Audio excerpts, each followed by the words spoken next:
పార్టీలు మారారో ఒకసారి ప్రజలందరూ కూడా ఆలోచన చేయండి. ఎక్కడైతే అధికారం ఉంటుందో మరి ఆ అధికారం నుండి మరి ఆ ముసుగులో ఏదైతే ఏదైతే యాజమాన్యాలు ఉంటాయో కాలేజ్ విద్యా సంస్థల యాజమాన్యాల కాడ పీడించి డబ్బులు వసూలు చేసే వ్యక్తి. గతంలో కూడా మా స్టూడెంట్స్ విభాగం జిల్లా అధ్యక్షుడు కూడా ప్రెస్ మీట్ పెట్టి చెప్పడం జరిగింది. ఈ రకంగా అన్ని కాలేజెస్ లో కూడా మరి ఈ రకంగా డబ్బులు వసూలు చేస్తున్నాడని చెప్పి కూడా మరి ఆరోపణ కూడా చేయడం జరిగింది. కానీ అతను అంత చేశాడంటే అతని వెనకల మరి మన కడప ఎమ్మెల్యే గారి మరి ఆమె భర్త శ్రీనివాసులు రెడ్డి గారి హస్తం ఉందని చెప్పి కూడా ఈ నగర ప్రజలకందరికీ కూడా తెలుసు. ఎందుకంటే ఈ తిరుమలేష్ అనే వ్యక్తి మన ఎమ్మెల్యే గారు మరి శ్రీనివాసులు రెడ్డి గారు ప్రతి సందర్భంలో కూడా అతన్ని వాడుకున్న పరిస్థితి మనం చూశాం. ఎందుకంటే మేయర్ గారి ఇంటి పైన చెత్త వేసే దాంట్లో నుంచి సాక్షి కార్యాలయం పైన దాడి చేసే సందర్భంలో కూడా ముందుండి అతనికి ప్రోత్సహించిన వ్యక్తులు మరి మన ఎమ్మెల్యే గారు ఆమె భర్త శ్రీనివాసులు రెడ్డి గారు.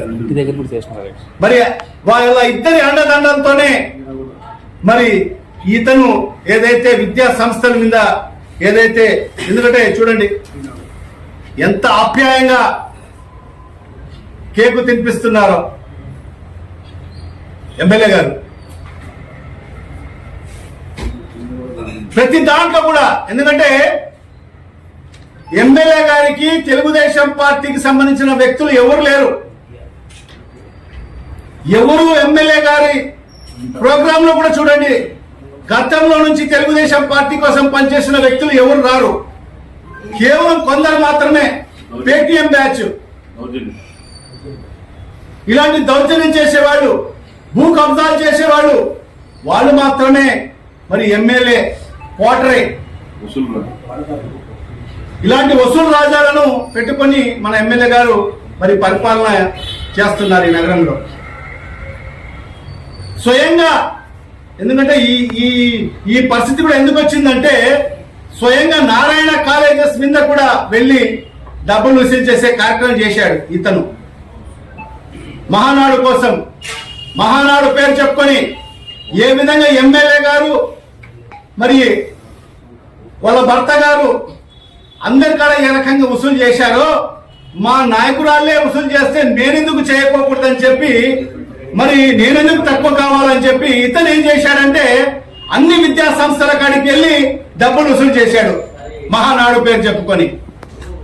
అది తీరా నారాయణ కాలేజ్ యజమాని కంటే పోయి డబ్బులు వసూలు చేశాడు, డబ్బులు డిమాండ్ చేశాడు. వెంటనే మంత్రి గారు నారాయణ గారు లైన్ లోకి వచ్చారు. వస్తే ఏమైతుంది, సస్పెండ్ అయ్యాడు. ఇది పరిస్థితి మన కడప నగరం.